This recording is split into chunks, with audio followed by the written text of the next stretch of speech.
Boa noite, meus irmãos, graça e paz. Para mim é um prazer estar aqui com vocês e poder participar dessa conferência compartilhando uma porção da palavra do Senhor. Como os irmãos devem saber, eu sou de Niterói, uma cidade não muito perto, mas também não muito longe daqui, né? E para mim, poder estar aqui com os irmãos compartilhando a palavra do Senhor é uma alegria. Eu sou pastor da Igreja Cristã da Aliança, sou casado com Ana Cristina há 32 anos, tenho um filho de 30, outro de 29, todos servindo ao Senhor. Sou escritor com 40 livros publicados em língua portuguesa e um livro publicado em língua espanhola. E ultimamente eu tenho militado no campo da cosmovisão cristã, onde eu escrevi uma trilogia: Masculinidade em Crise, Paternidade em Crise, e o último foi o Feminilidade em Crise. Esse material e outros livros estão lá atrás, se no final você desejar adquiri-los, poderá fazê-lo. Quero convidá-los, por gentileza, a abrirem suas Bíblias comigo em Atos dos Apóstolos, capítulo 16. Nós vamos ler do verso 6 ao verso de número 31. Atos dos Apóstolos, capítulo 16, do verso 6 ao verso 31. Na medida em que os irmãos forem achando o texto, eu os convido a colocar-se de pé, para que a gente possa fazer a leitura da palavra do Senhor.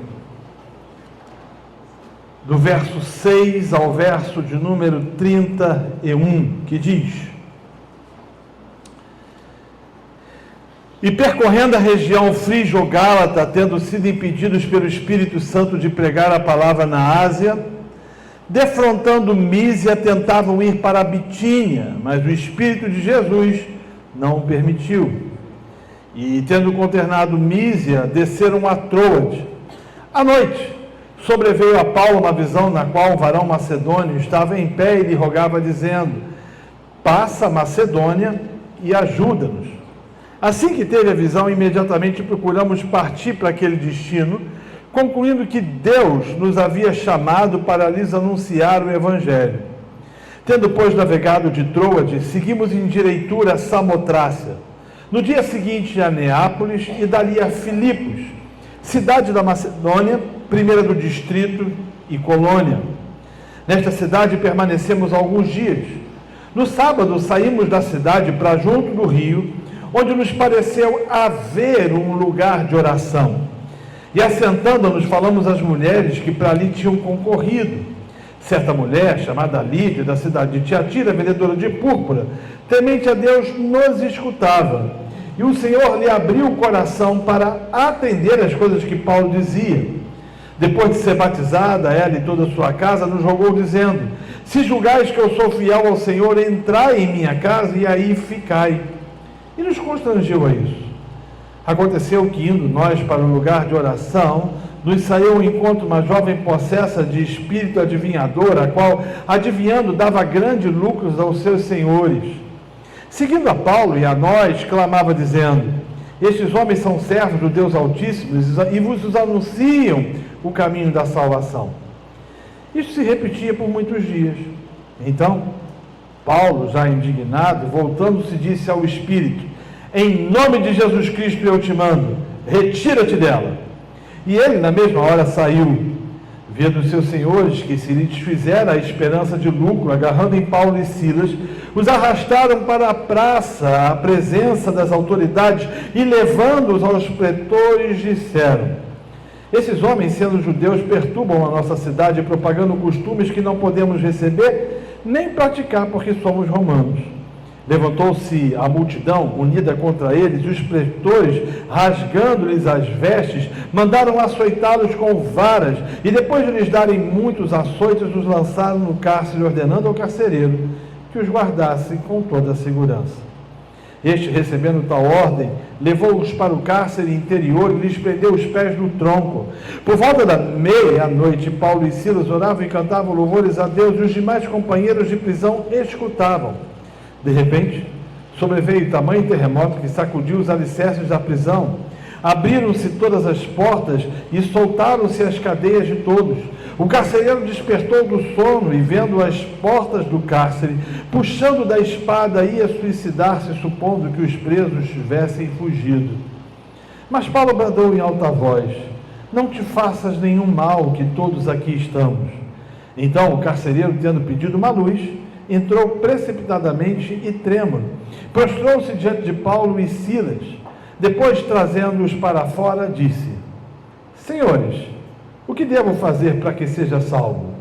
Responderam-lhe: crê no Senhor Jesus e serás salvo, tu e tua casa. Curve sua cabeça, feche os seus olhos e, por favor, vamos orar. Ó Deus, nós estamos aqui reunidos em Teu nome, nesse culto público, porque somos gratos a Ti pela salvação, pelo perdão dos nossos pecados, pela justificação que temos em Ti e pela certeza de que viveremos com o Senhor pelos séculos dos séculos. Nós te bendizemos pela Sua graça e misericórdia e pedimos que o Senhor possa iluminar o texto que acabamos de ler e que as verdades que trataremos aqui possam ser aplicadas na nossa vida. É a oração que fazemos em nome de Jesus. Amém. Você pode sentar.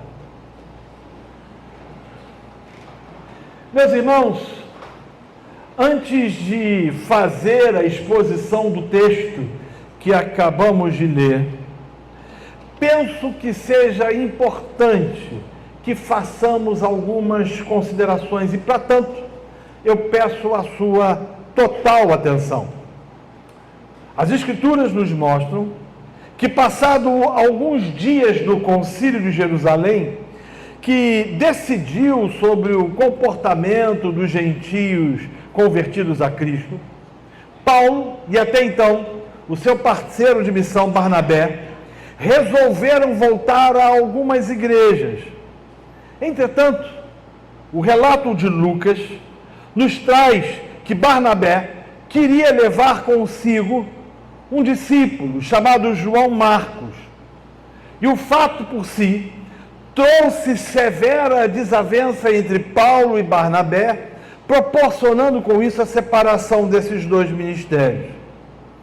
Assim, nessa perspectiva, Barnabé e João Marcos seguiram para Chipre e Paulo, juntamente com Silas, viajou pela Síria, Cilícia, onde confirmaram algumas igrejas. Lucas também vai dizer que eles foram para as cidades de Derbe e de Listra. E naquela região, o médico Amado vai relatar que Paulo encontrou um discípulo chamado Timóteo, filho de uma judia crente, de pai grego, o qual Paulo levou consigo em sua viagem. A partir do verso 6, que eu e você acabamos de ler, Lucas vai relatar, ou vai trazer o relato de que Paulo, o líder e o chefe dessa companhia missionária, digamos assim, tensionava ir em direção à Ásia Menor. Na verdade, esse sempre foi um dos objetivos de Paulo. Ele queria ir para a Ásia Menor, e boa parte dos intérpretes entendem que o que Paulo queria inicialmente era ir para a cidade de Éfeso, o que ele só vai conseguir fazer no final da sua segunda viagem missionária e efetivamente no início da sua terceira viagem missionária. No entanto, apesar desse desejo, o texto que nós lemos nos mostra que Paulo foi impedido pelo Espírito do Senhor, não permitindo com que ele atingisse o seu objetivo de pregar agora, naquele momento, o Evangelho em Éfeso. O texto que lemos diz que Paulo teve uma visão de um varão macedônio que de forma dramática lhe pedia que passasse a Macedônia e os ajudasse. O texto é claro em afirmar que Paulo, juntamente com os que com ele estavam, entenderam, discerniram, compreenderam, concluíram que o Senhor Deus estava mudando o rumo dos seus projetos, de suas vidas, e que estava, por conseguinte, os levando à Europa e especificamente a uma cidade muito importante, a cidade de Filipos. Filipos era a capital, ou fora a capital da província romana chamada Macedônia. Ela ficava localizada em um território que hoje, para que você possa entender melhor, pertence à Grécia. Era uma cidade importante devido à sua localização.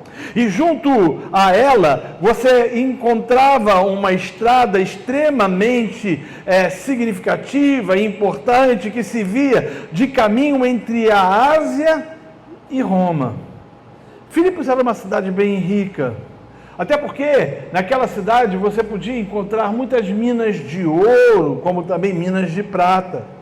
Nos templos existentes na cidade, eram frequentes os cultos às divindades romanas, como por exemplo, Júpiter, Juno e Marte. Era uma cidade que tinha e que atraía muitos viajantes, era uma cidade perto de Neápolis, portanto ela tinha um porto significativo, era uma cidade que possuía uma grande quantidade de pessoas envolvidas com todo tipo de idolatria e todo tipo de pecado. E é para essa cidade que o Senhor leva a Paulo. O texto vai nos mostrar que Paulo pega um navio na Ásia Menor e se dirige a Neápolis, e de Neápolis ele vai possivelmente caminhando até Filipos, cerca de 30, 40, não mais do que isso, 40 quilômetros, a fim de que ele pudesse chegar numa cidade que até então ele não conhecia muita coisa.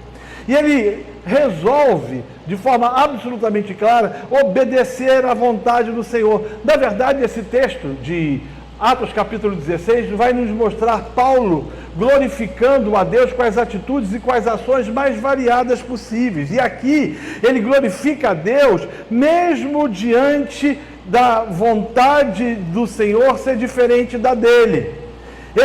Observe que ele resiste, ou melhor, ele ouve o Senhor e o Senhor o impede de que ele seguisse e caminho, e ele discerne que deveria mudar o percurso e ele não titubeia em obedecer ao Senhor. E quando ele chega naquele lugar, o texto vai nos dizer que ele procura um lugar de oração. É interessante a gente observar essa afirmação aqui de Lucas. Ele usa o artigo indefinido Paulo, toda vez que chegava a uma cidade, ele tinha um objetivo. Ele procurava uma sinagoga. Era assim que ele fez. Ele fez em Filipos, ele fez em Tessalônica, ele fez em Bereia, ele fez em Atenas, ele fez em Corinto, ele fez em Éfeso. Todas as cidades que Paulo chegava, ele procurava primeiro uma sinagoga, para que antes ele pudesse pregar o evangelho. Só que ele chega em Filipos, e essa cidade ela tinha uma característica interessante, possivelmente, até porque não se foi achado por parte dos arqueólogos e dos historiadores, nenhuma ruína de uma sinagoga do tempo de Paulo. Então, tudo se leva a crer que em Filipos não tinha uma sinagoga, possivelmente porque não tinham 12 homens prosélitos que pudessem constituir uma sinagoga. Mas é interessante que ele chega naquele lugar, obedecendo a voz do Senhor, obedecendo a orientação de que ele deveria ir para a Europa, e ao não encontrar e ao não perceber a existência de nenhuma sinagoga, ele procura um lugar onde tivesse pessoas orando. Na verdade, o que o texto vai nos trazer, de forma absolutamente clara, é que Paulo não ousava pregar o evangelho sem antes fazer da oração a base da sua missão. É muito interessante você perceber isso, né?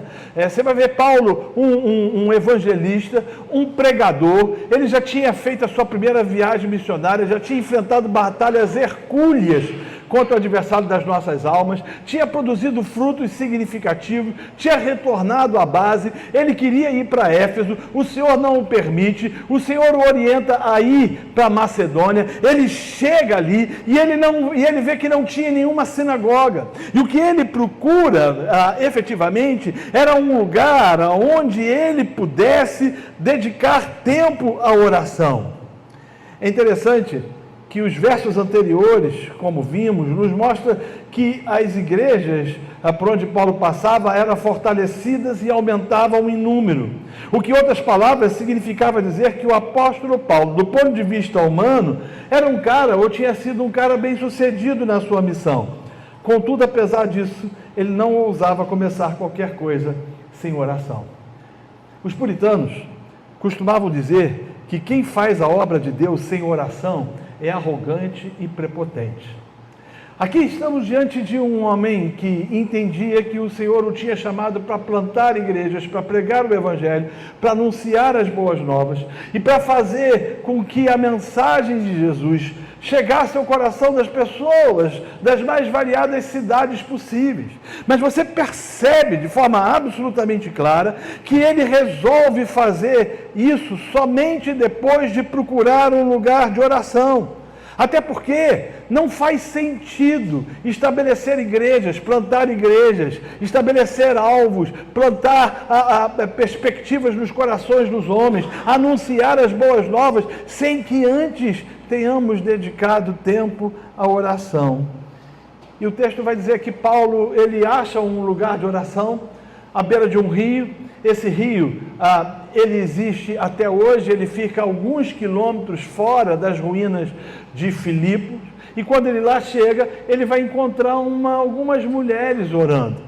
E o texto diz que ele prega o Evangelho, dentre elas uma mulher de nome Lídia, vendedora de púrpura da cidade de Tiatira, tem uma experiência com Cristo e é salva, juntamente com outras pessoas que ali estavam, tendo sido batizados e batizadas naquele rio.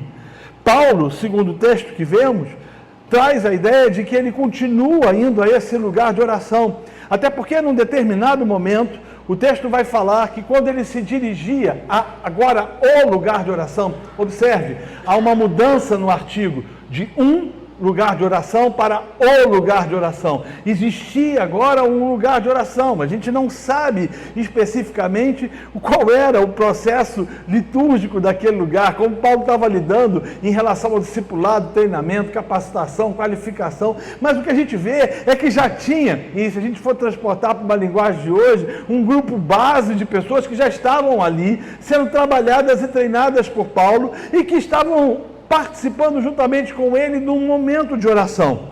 E o texto é claro em afirmar que toda vez que ele se dirigia a esse lugar, uma jovem possessa de espírito maligno dizia: esses são servos do Deus Altíssimo e vos anuncio o Evangelho da salvação eterna. E eu estou parafraseando o texto.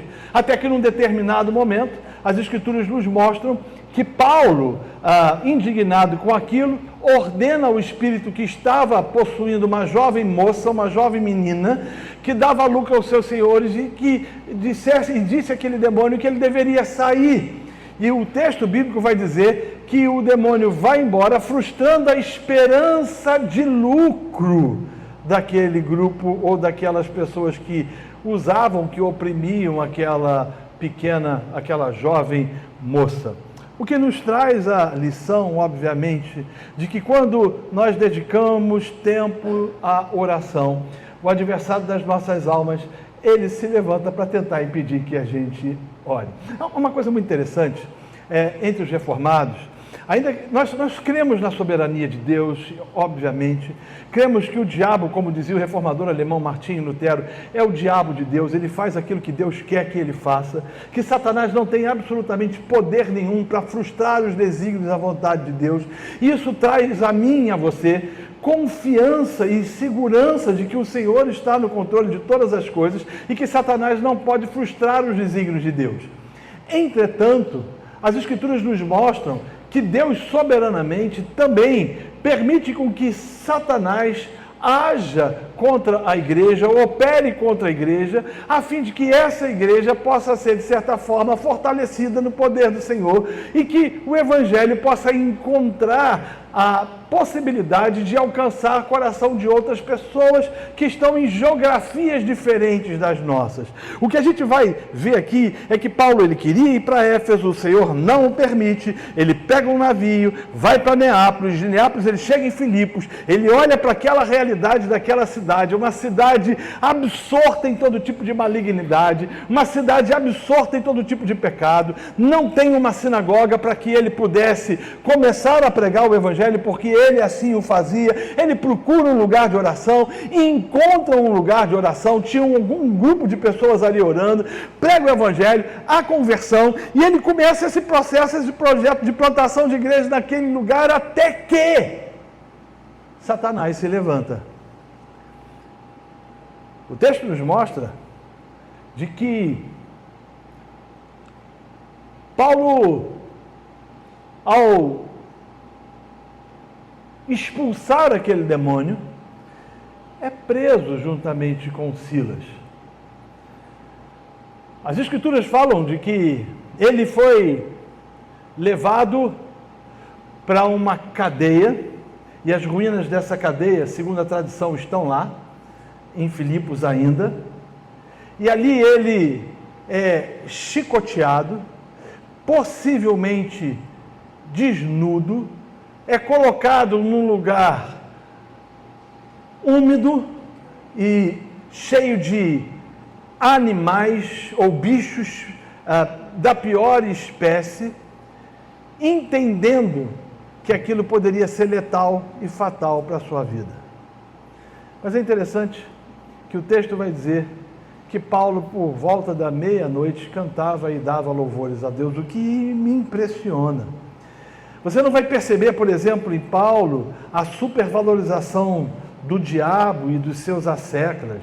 Você vai perceber que Paulo entende, compreende que no processo de plantação, de anunciação do Evangelho, plantação de uma igreja, é absolutamente possível que enfrentemos situações difíceis, complicadas, e que às vezes lutemos batalhas hercúleas, e que isso é uma oportunidade ímpar para glorificar a Deus.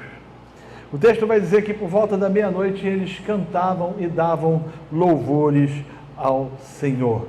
Eles adoravam o Senhor. É muito claro, por exemplo, observar que Paulo não encarnou aquilo que talvez hoje, não quero cometer um anacronismo, mas permita-me fazer uma ponte.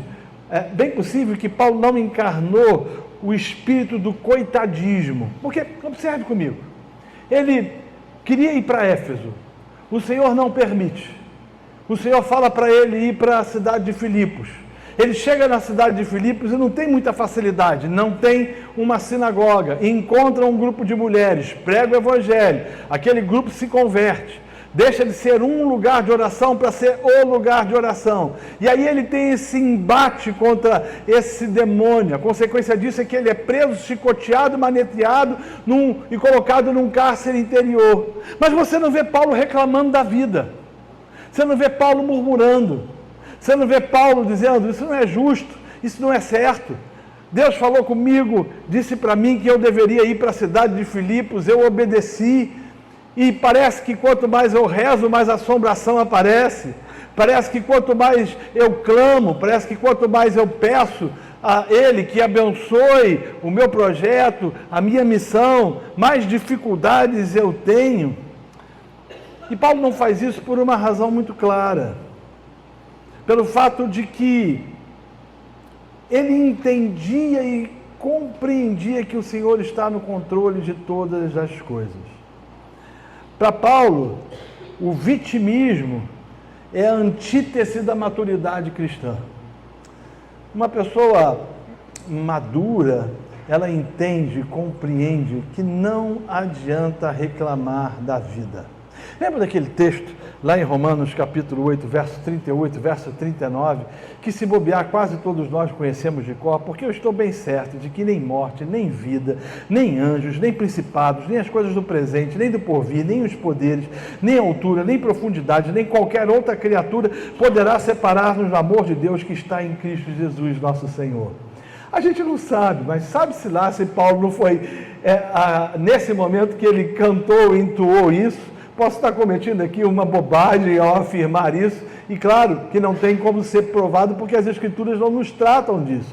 Mas o que as Escrituras nos mostram é que ele tinha uma confiança, que ele conhecia e confessava a existência de um Deus que controla tudo, que tem seus planos e que, conforme sua vontade soberana, até mesmo é capaz de usar o diabo conforme os seus desígnios.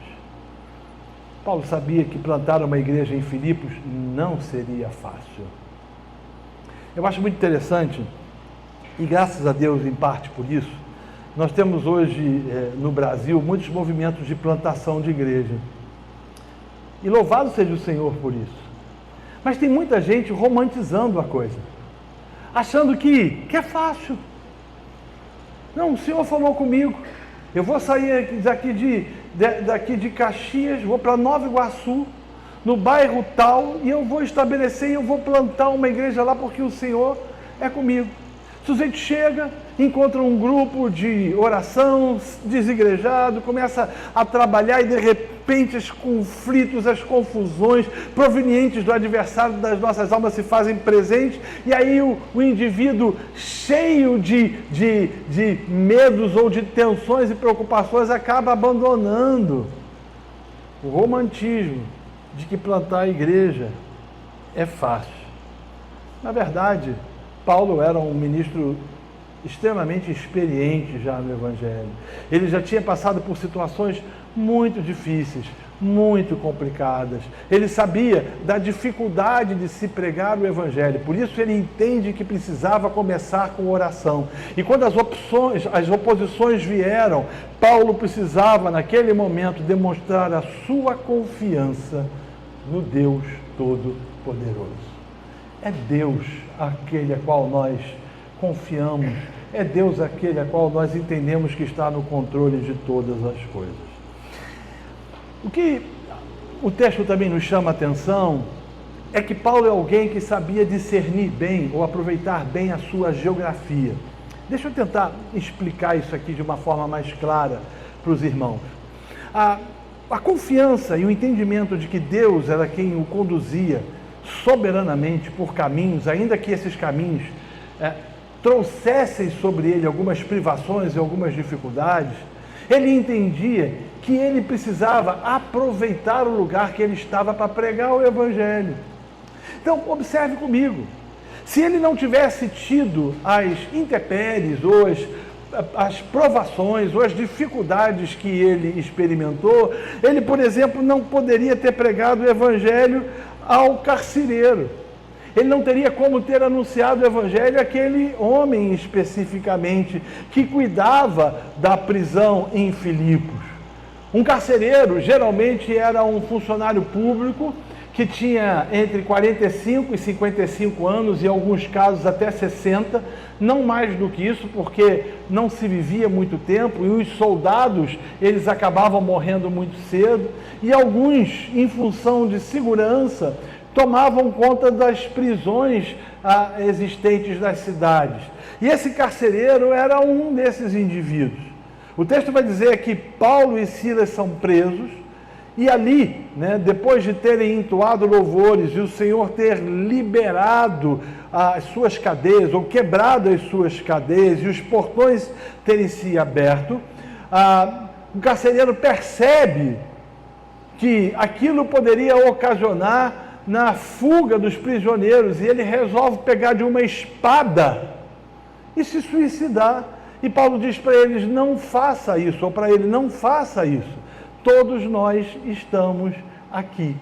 E diz o texto que o carcereiro pediu uma luz. E Paulo se aproxima dele e prega o Evangelho. Veja bem, meus irmãos, no processo de plantação de uma igreja, é necessário com que a gente estabeleça algumas percepções. A primeira, de que não é possível fazer a obra de Deus sem oração.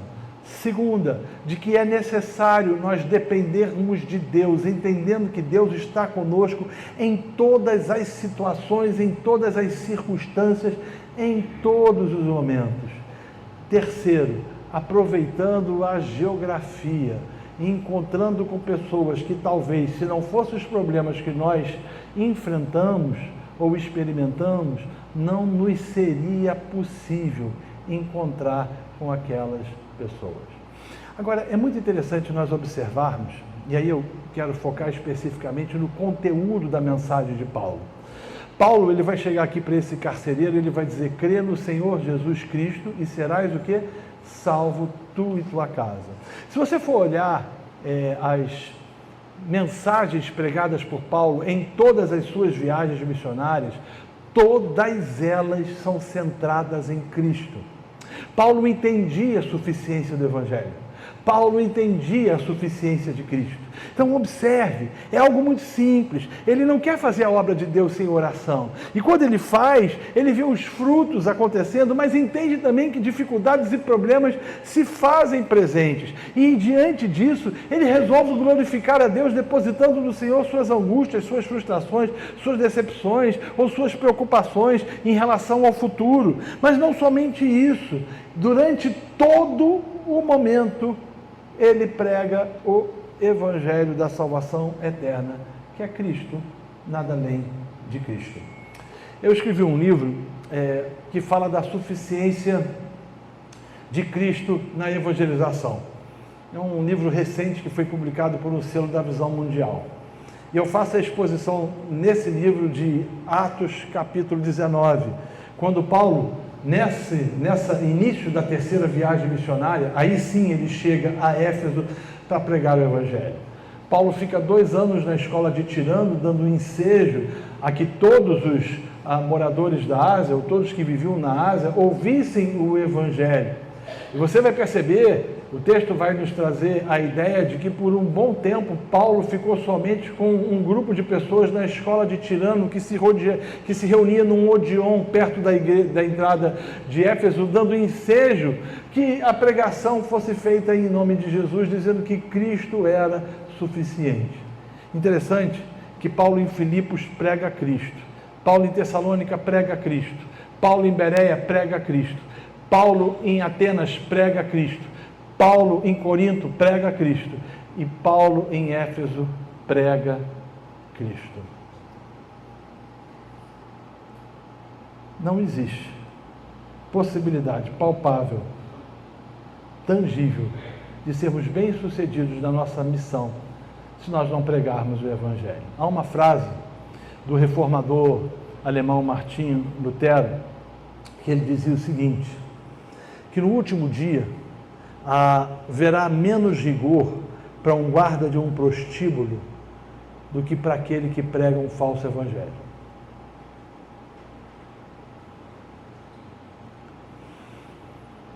Será que a gente consegue entender isso? Será que a gente consegue compreender de que nós somos chamados a proclamar as boas novas da salvação eterna e que não existe possibilidade de fazer sem que dependamos de Deus através da oração?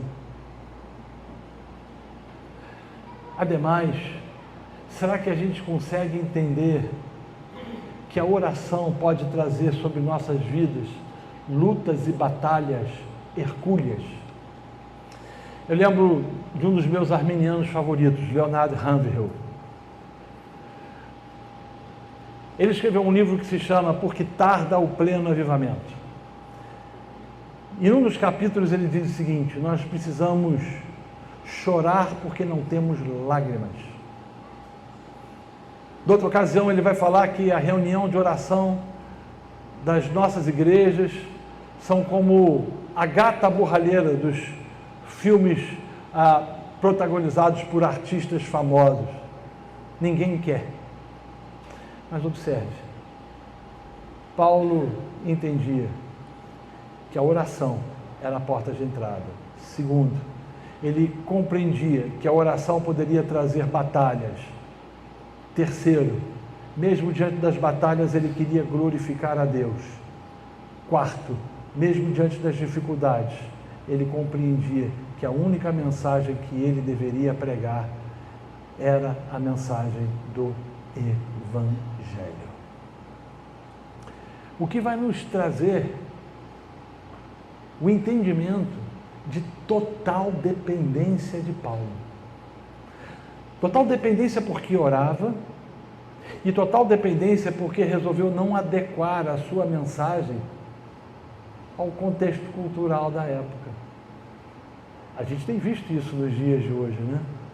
A gente acha que a gente pode proporcionar e produzir mudanças e transformação no coração das pessoas.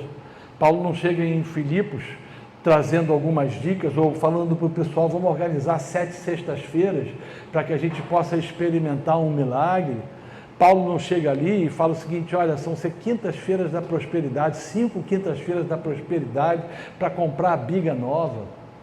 O evangelho de Paulo nunca foi um evangelho místico, mas sempre foi um evangelho dependente de oração e fundamentado na pregação do evangelho, ainda que isso possa trazer problemas e dificuldades no dia a dia.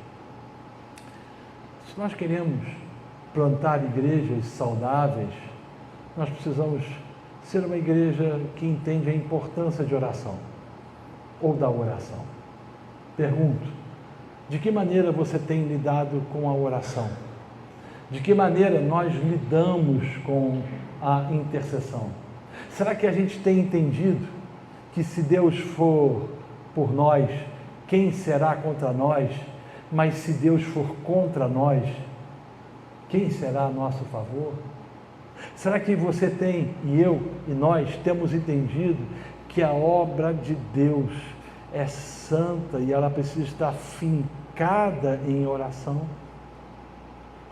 Interessante que mesmo diante de uma experiência em Troade, Paulo resolve orar na cidade de Filipos, juntamente com outras pessoas, para obter a resposta, a direção do Senhor, para que o Evangelho fosse pregado de forma eficaz naquele lugar.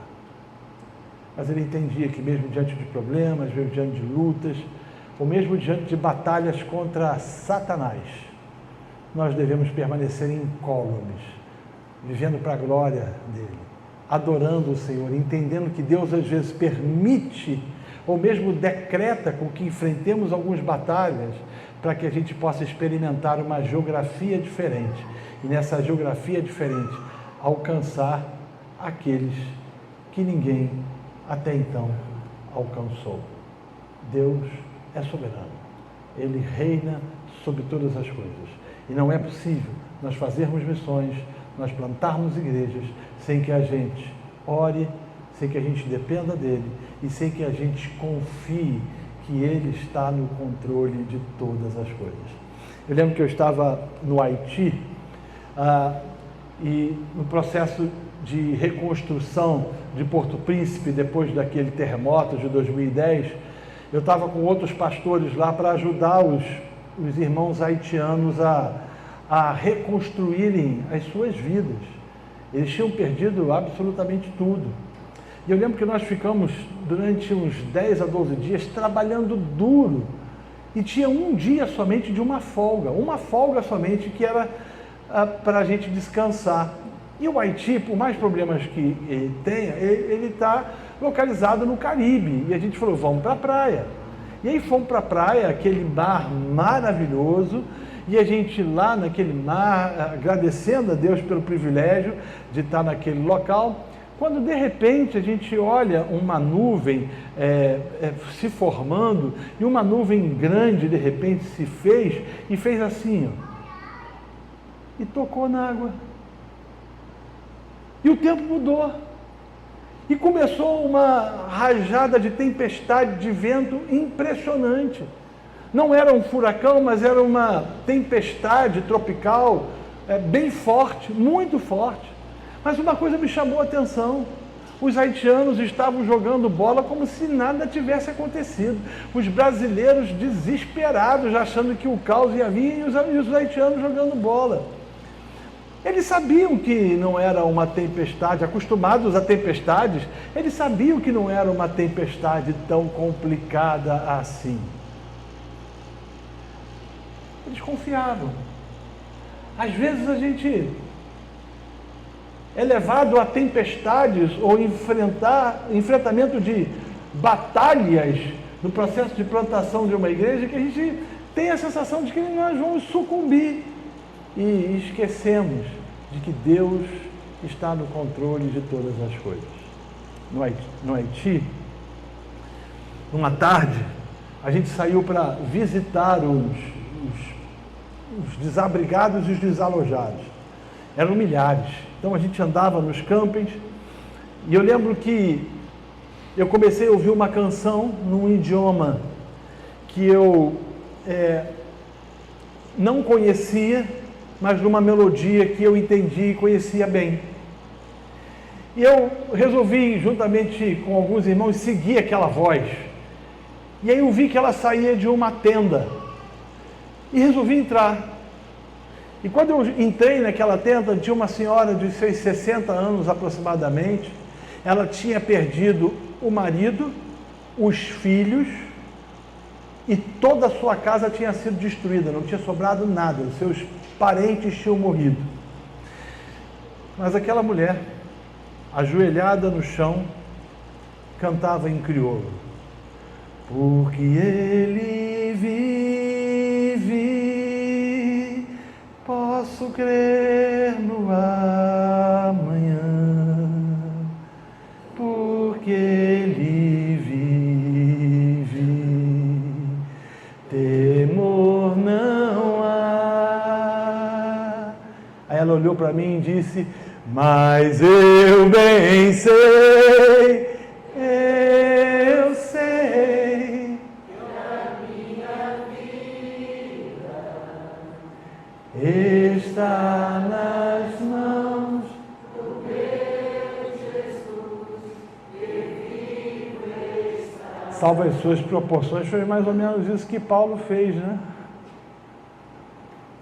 Mas, Senhor, eu estou fazendo a sua vontade. A vontade de Deus não nos livra de tempestades,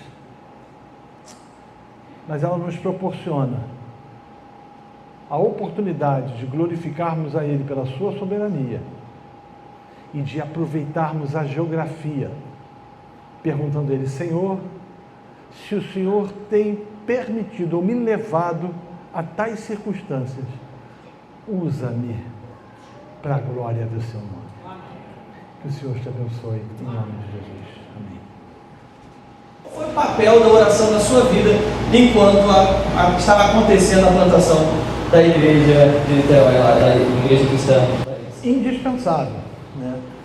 O que eu entendi, e à luz desse texto mesmo, é de que não era possível pensar em plantar uma igreja, porque uma igreja é um organismo, ela não é uma instituição.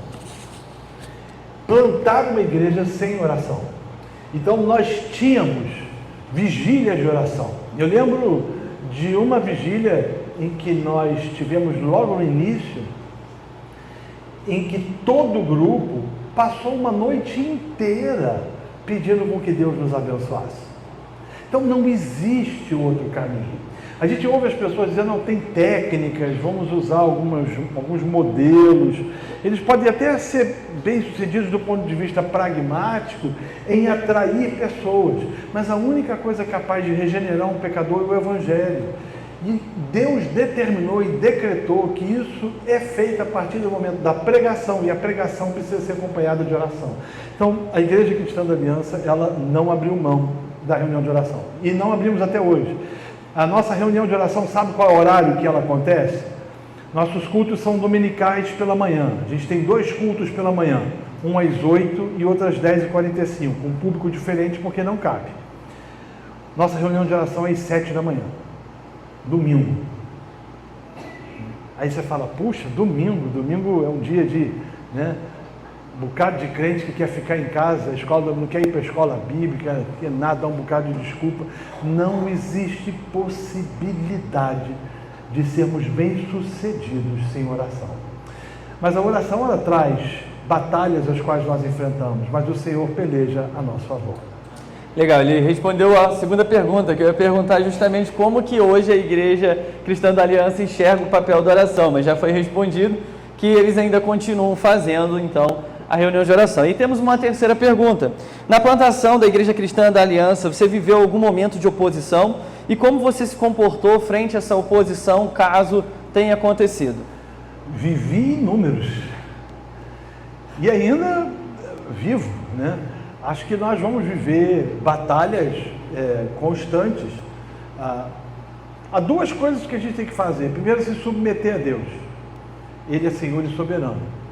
Então, se Ele permitiu que nós enfrentássemos batalhas, é porque Ele assim quer que esse enfrentamento funcione como um processo pedagógico nas nossas vidas para crescimento, amadurecimento e para que a gente possa ser bem sucedido naquilo que Ele deseja para as nossas vidas. Estranhe quando não tem dificuldade, né? O que não tem dificuldade é estranho. Quando a gente está no centro da vontade de Deus, a gente vai enfrentar batalhas. E às vezes nós vamos continuar enfrentando, às vezes não vamos continuar enfrentando.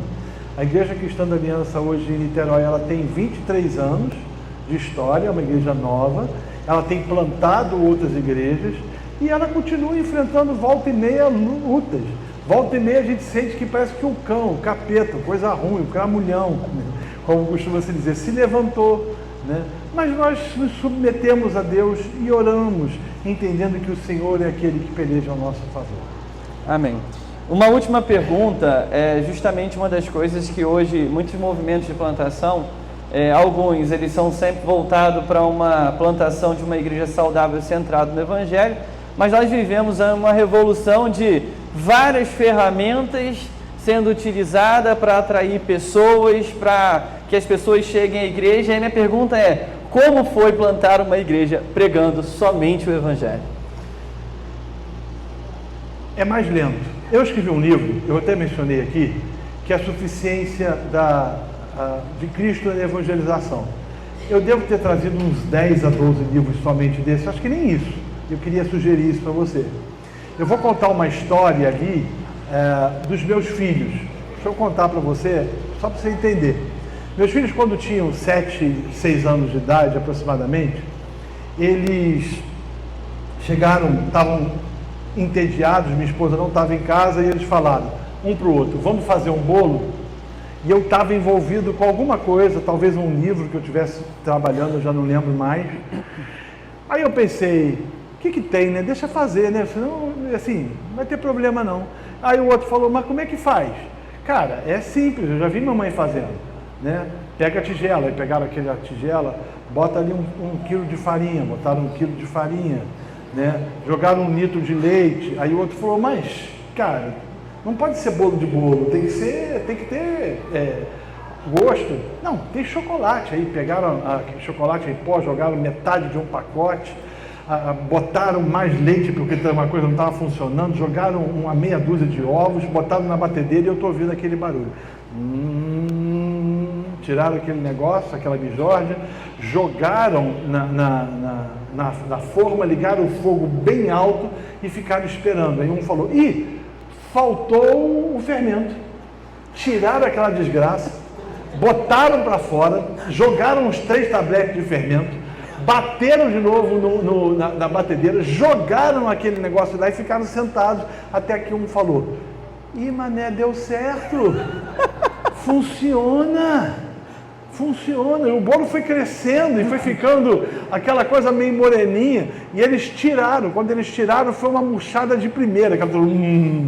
Tentaram cortar por uma faca, não cortavam de jeito nenhum, nem por um decreto do apóstolo mais poderoso cortaria aquele negócio. E aí deixaram o bolo de lado. Qual é a lição? A gente às vezes quer que o bolo, ou que a igreja cresça, e aí a gente bota na massa do bolo qualquer coisa. A massa do bolo pode crescer, mas não vai ficar apetitosa e não vai saciar a fome de quem quer que seja. Somente o Evangelho. Então, às vezes é demorado, é mesmo. Você vê Paulo está em Tessalônica, ele é perseguido pelos judeus. Tessalônica, ele vai para Bereia. Bereia, ele é perseguido. Os de Tessalônica, sabendo que ele estava em Bereia, manda uma corja de bandidos lá para poder perseguir ele. Ele de lá vai para Atenas. Atenas, ele tem um aparente fracasso, porque ele não consegue muitos convertidos, são pouquíssimos. De Atenas ele desce e vai para Corinto. Chega em Corinto, ele passa uma das situações mais difíceis, mais complicadas, a ponto dele ter que provar ou testemunhar da sua fé diante do procônsul que estava naquela cidade para julgar os que estavam trazendo problemas na sociedade civil. Mas ele não muda a mensagem. Ele só tem uma mensagem. É Cristo. Mas você vai perceber que tudo é regado a muita oração. Oração e pregação. Oração e palavra. Perguntaram a Tozer o que é mais importante, a oração ou a palavra? E o grande e notável A.W. Tozer dizia o seguinte, o que é mais importante num pássaro, a asa direita ou a asa esquerda? Então nós precisamos orar e precisamos pregar a palavra. Orar e pregar a palavra. Né? Quem dá o crescimento é Deus, é o Senhor, é o Senhor. Então, assim, nosso papel é ser fiel ao Senhor e depender dele em todo momento, em todo instante. Muito obrigado.